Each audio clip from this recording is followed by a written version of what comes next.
So today we're going to start our lesson talking about positive and negative deviance.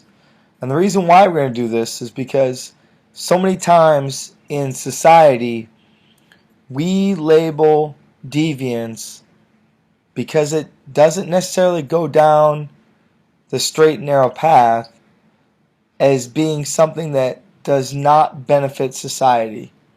Now, as we talk about positive and negative deviance, we want to emphasize that positive deviance is actual overconformity to society's rules, and negative deviance goes against society's rules. But as we talk about these two things today, we're actually going to touch on how positive deviance can be deemed negatively and how negative deviance can actually be positive. So to start off, deviance is just simply a violation of one or more of societal norms. The Road Not Taken by Robert Frost.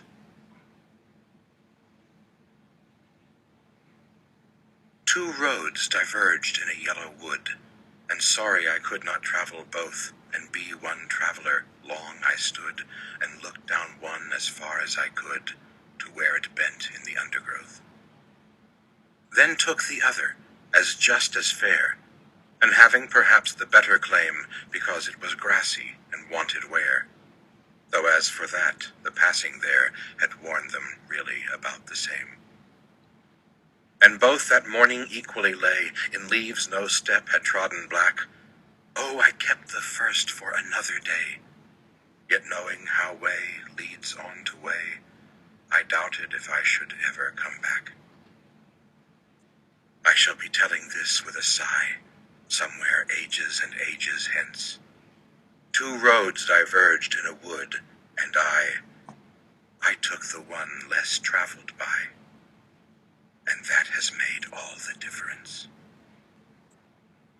And so as we listen to Robert Frost's famous poem about the two roads, it's really about the concept of deviance, and that whether we deviate in a positive or a negative way as society sees it, either way, if it's against what society believes we should do, society views it as negative. So both positive and negative deviance is typically viewed by society in general as a negative. And we're going to give a couple of examples today to kind of demonstrate that.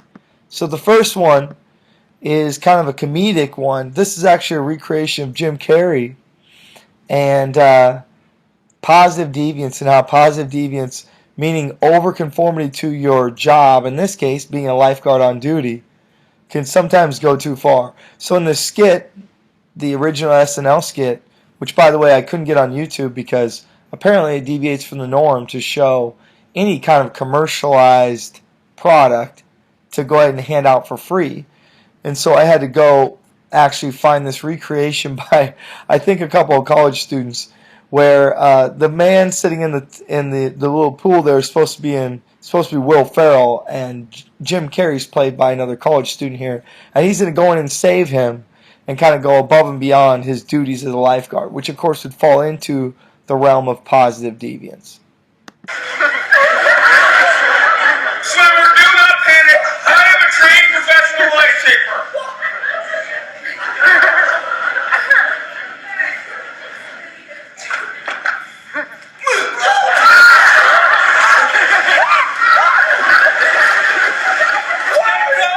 Do not fight me, sir. Do not fight me. Can you hear me? Yes. Can you hear me? Yes. No. No. No. It's not your time.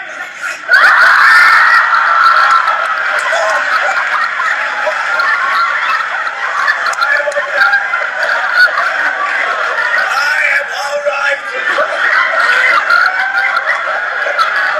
I do not appreciate this. This is horrible. That's okay, sir. You don't have to thank me. You just experienced a terrible trauma. Let's just try and play it safe from now on, okay? And so again, as we laugh at the lifeguard on duty, the recreation of Jim Carrey's SNL skit. It's the idea that if a lifeguard goes above and beyond their duty, whether it's blowing their whistle too much, yelling at guys that are simply having fun in the pool, or in the case of trying to save somebody who doesn't need to be saved, that actually could be deemed as negative within society.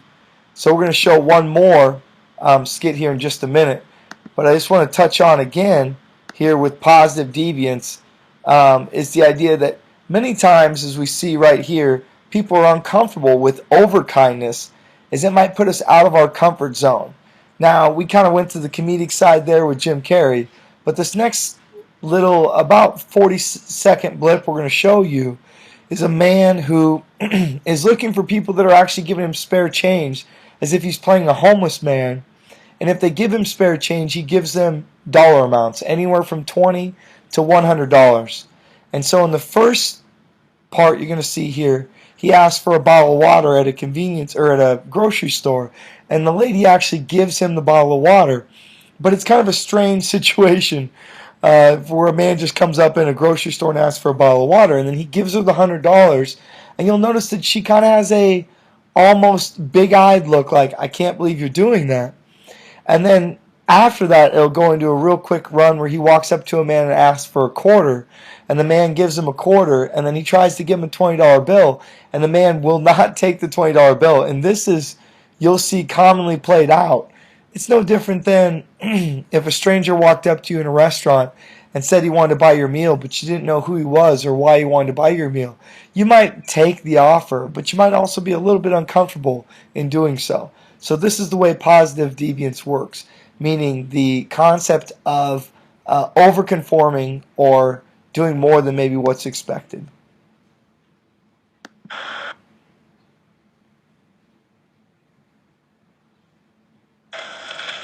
Hey, ma'am, I haven't drinking water in days. Yeah? Oh, that's awesome. You're a good woman for that. Yeah. I want to be a blessing back to you. No, man. This is for you. For real? Yeah, it's for you. That's $100. No, I hope I have clothes with it. Buy him clothes. There you go. Thank you. You're welcome. Hey, thanks for the water. Oh, you're welcome. High five. You're a good person. Oh, thank you, man. You're a real good person. Do you have a quarter on you I could borrow? No. Oh, you have a quarter? All right. Here. Yeah. Oh, I don't have one. Huh? What is it? It's a $20 bill for letting me borrow your quarters. Take it. No, it's okay. Dude, take the $20 bill. Take it. I don't know. You're a nice guy. I want you to take it. No, I don't know. This is from God. It's okay. I don't. And so again, you see the man here, he refuses to take the $20 bill because it's strange to him that if he gives somebody who asked for a quarter to receive back a $20 bill because of the kindness that he showed. And so this is just an example of how any kind of deviance in society, whether it be positive or negative, is not always accepted by society, or if it is, it's sometimes accepted somewhat reluctantly or with a little bit of hesitance. And so now we're going to talk just for a minute about negative deviance. Negative deviance refers to behavior that departs from societal or group norms. And again, when we talk about positive deviance, where the generosity side, where maybe you go above and beyond to try to help somebody, negative deviance is seen as something that doesn't go down the path that society believes that it should. So I use Gandhi because he's a great example of somebody who's not American, who's Indian, who most Americans at least have heard of. Gandhi actually was a Hindu, and a Hindu, in fact, at the time, the whole idea of being Hindu in India, if you kind of know the history, is that they have a caste system. And the caste system is not exactly like slavery, but it's kind of, I would say, similar to slavery. And so Gandhi actually, even being a Hindu, was opposed to the caste system. And so he was deemed by many people within India and outside of India who were Hindus as being a negative deviant or somebody who's trying to disrupt the system. And so that's just an example there of how negative deviance can actually be good for society, but by society itself, it's deemed as being negative because it breaks from societal norms. And in fact, Mohandas Gandhi was assassinated by a Hindu who was really upset with the fact that he was representing Hindu values he believed in the wrong way. And so, kind of in conclusion now, to wrap up, deviance itself is just a violation of one or more norms of society. And that can be overconformity, meaning going above and beyond, like holding a door for 5 or 10 minutes for people to walk in to come into a school. And people might think that's kind of strange. Or it might be something like giving people money on the street randomly and them maybe not being sure why you're giving them the money. And of course, negative deviance is a concept of it'd be like somebody who's an abolitionist back during the slave days, or in the example we used here with Gandhi, a Hindu who's actually opposed of the system that put the rich, the middle, and the lower class all in those kind of places based on how they were born, like the families they were born into. And finally, positive deviance, the first one we started with, simply talks again about the idea of people can be uncomfortable even when it's kindness if they think that it's maybe like out of their element. So in any case, we hope that this helped to shed some light on positive, negative deviance and how both of them are viewed within society.